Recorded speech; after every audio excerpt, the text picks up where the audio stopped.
फौजींची सुट्टी संपते तेव्हा फक्त एक व्यक्ती जात नाही, घरातलं हसू, गडबड आणि मनाचा एक तुकडाच सोबत घेऊन जातो. काल रात्रीच त्यांची बॅग भरली. प्रत्येक कपडा ठेवताना मनात एकच विचार येत होता, की उद्यापासून पुन्हा हे घर शांत होणार. सकाळी लवकर उठून त्यांच्यासाठी परत मी खायला बनवलं आणि जे आधी न्यायला बनवलं होतं, ते सुद्धा बॅगेत भरून घेतलं. ते बनवताना मी काही व्हिडिओ घेतला नाही, कारण त्यांची सुट्टी संपत आली, की 8 दिवस आधीच कसं तरी वाटत असतं. एकदम मनाला हुरहूर लागलेली असते आणि त्यात व्हिडिओ हे बनवायचे तर अजिबातच इच्छा होत नाही. त्याच्यामुळे 8 दिवस आधी मी काहीच व्हिडिओ घेतले नव्हते. फक्त जायच्या वेळेस थोडेसे घेतले, ते पण तुमच्यासोबत शेअर करण्यासाठी. त्यानंतर औक्षण करताना देवाला एकच प्रार्थना केली, त्यांना नेहमी सुखरूप ठेव. आणि मग आला तो क्षण ज्याची भीती प्रत्येक फौजी पत्नीला सुट्टीच्या पहिल्या दिवसापासून वाटत असते, तो म्हणजे निरोपाचा क्षण.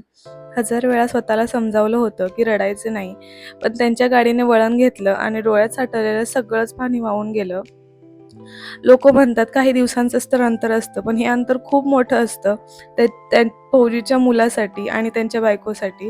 कारण दुसऱ्यांच्या वडिलांना जेव्हा लाडाने मुलांना वडील जेव्हा जवळ घेतात, तेव्हा आपल्या मुलांच्या डोळ्यातलं पाणी ते फक्त एका आईलाच दिसतं. असो, हा खूपच बेकार क्षण आहे.